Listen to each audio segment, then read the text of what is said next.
Kailangan na ba talagang magpahinga muna? O eto na, nagsalita na po si Senator Amy Marcos tungkol sa kalagayan ni Junior na kung saan ay wala daw nag-alaga na ito. At ito namang si Auntie Claire, kumontra na naman.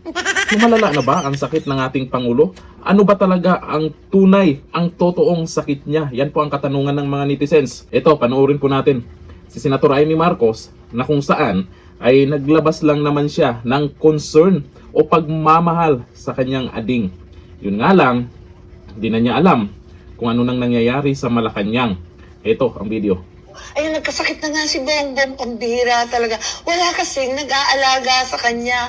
Sino ba dyan sa nakapaligid sa palasyo, sa dinami-dami ninyo, ang talagang nagmamahal sa kapatid ko? Yan lang ang tanong ko, no? Ang health niya, ang bibigay. Kapatid ko, yan lang ang tanong ko, no? Ang health niya, ang bibigay. Talaga naman, kanya-kanyang agenda kayo dyan. Wala naman umaasikaso sa kanya. Kaya kung ako sa kanya, pangalagaan muna niya ang sarili niya.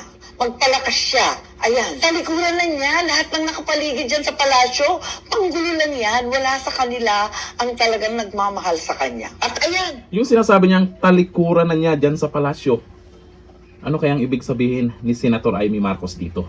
Eto, si Auntie Claire, mukhang eto yung isa sa kinakabahan. Kung sakali, na makinig itong si Junior kay Senator Amy Marcos, siyempre, si Auntie Claire, malamang baka mamiss natin yan. O ayon po dito sa balita, Claire Castro, hindi natuwa sa payo ni Amy kay Marcos Jr. Obo, mas magaling ka pa ha. Hindi kinatuwa niyo si Claire Castro, Palace Press Officer ng Malacanang, ang naging pahayag at payo ni Amy Marcos kaugnay sa kalusugan ng kanyang kapatid na si Pangulong Ferdinand Marcos Jr. Ito naman si Auntie Claire. Reaksyon lang yon ng isang kapatid. Nag-alala lang naman sa kalusugan at mas alam niya talaga kung ano talaga yung totoong nangyayari ngayon sa kapatid niya. Itong si Auntie Claire, ba't parang takot na mag-resign or mapalitan si Junior dyan sa Malacanang? Bakit kaya? Ang pahayag ng palasyo ay tugon sa video ni Senator Marcos kung saan sinisi niya ang mga taong nasa paligid ng Pangulo sa umano'y paglala ng kalusugan nito.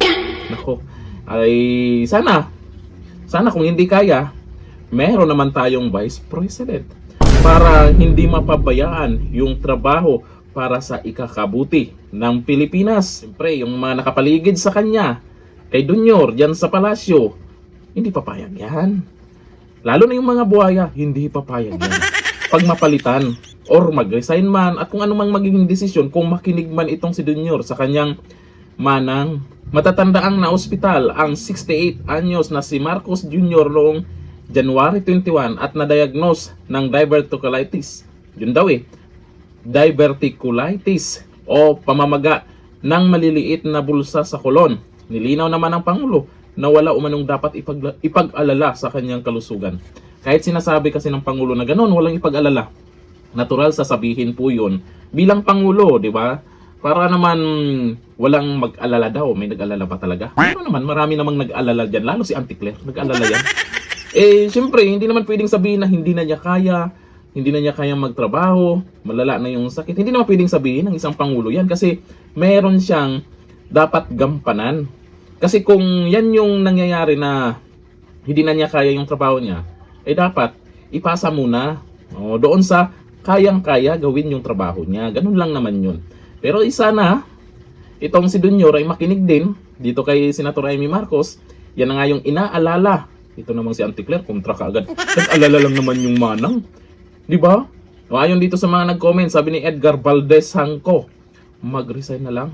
Kung hindi kaya kung kaya pa naman, ituloy niya kung gusto nilang ituloy kasi andyan naman si Auntie Claire Sabi ni Romeo Rivera, nako, magkatotoo hula ko. Teka, anong hula yan?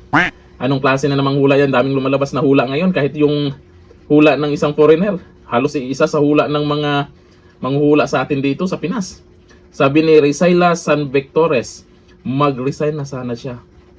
Itong ibang mga nagsabing mag-resign, concern lang din ito sa kalusugan ng ating Pangulo.